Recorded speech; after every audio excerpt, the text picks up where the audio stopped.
সীমান্ত থেকে ভেসে আসছে কান্নার ঝংকার। হায়রে মানুষের জীবন, জন্ম নিয়েও যেন তারা বড় অসহায়। সীমান্তের শূন্যরেখায় ঘন্টার পর ঘন্টা তারা অবস্থান করছেন। এদিকে বাংলাদেশ, ওপারে ভারত। এই মানুষেরা মনে চিন্তার ছাপ নিয়ে একবার তাকিয়ে থাকে বাংলাদেশের দিকে, আরেকবার তাকিয়ে থাকে ভারতের দিকে, কিন্তু কেউ তাদের গ্রহণ করছেন না। প্রশ্ন ওঠে, তাহলে তারা কোন দেশের নাগরিক? সীমান্তে পুশিন অবৈধ অনুপ্রবেশের শিকার এই মানুষদের জীবন চরম অনিশ্চয়তা ও অমানবিক কষ্টের মধ্য দিয়ে কাটছে।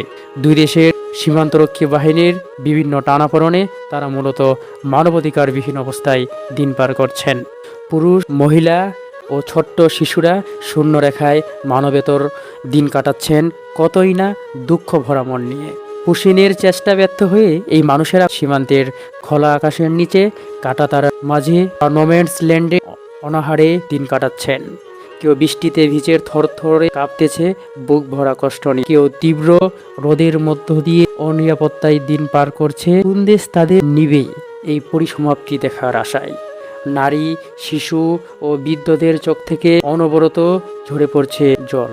কেউ কেউ এই কড়া রোদে জলের জন্য ছটফট করছেন। পুশিনের শিকার এই মানুষদের আইনি পরিচয় ও নাগরিকত্বের সংকট দেখা দিয়েছে। এই মানুষদের মধ্যে অনেকেই ভারতে দীর্ঘদিন ধরে বসবাস করে আসছিলেন, কেউ আবার ভারতীয় পরিচয়পত্র পেয়েছেন, কারো কারো কাছে আবার বাংলাদেশ ও ভারত উভয় দেশেরই কোনো কাগজপত্র নেই। কিন্তু পুশ ইন প্রক্রিয়ায় ভারত সরকার তাদেরকে নাগরিক হিসাবে অস্বীকার করেন। অন্যদিকে তাদের বাংলাদেশে অবৈধ অনুপ্রবেশকারী হিসেবে বিবেচনা করেন, যার ফলে তারা কোনো আইনি সুরক্ষা বা মৌলিক অধিকার পায় না। রাতের অন্ধকারে নিজ বাড়ি বা আশ্রয় কেন্দ্র থেকে ভারতের পুলিশ এই অসহায় মানুষদেরকে জোর করে তুলে এনে সীমান্তে ছেড়ে দিচ্ছেন। এই আকস্মিকতা ও বিএসএফের ভয়ঙ্কর আচরণের কারণে তারা গভীর মানসিক আঘাতের শিকার হয়েছেন।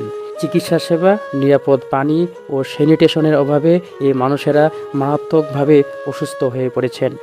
ভারত ও বাংলাদেশকে বিষয়টি মানবীয় দৃষ্টিতে দেখা উচিত। সীমান্তে থাকা এই অসহায় মানুষদের প্রতি সহানুভূতিশীল হওয়া উচিত। দুই দেশের আলোচনার ভিত্তিতে যাদের যে দেশের কাগজপত্র আছে তাদেরকে সেই দেশের সাদরে গ্রহণ করে নেওয়া উচিত। থামানো উচিত সীমান্তের এই কান্নার ঝংকার। মোহাম্মদ অমর হাসনাত, ডেস্ক রিপোর্ট, HSP 24।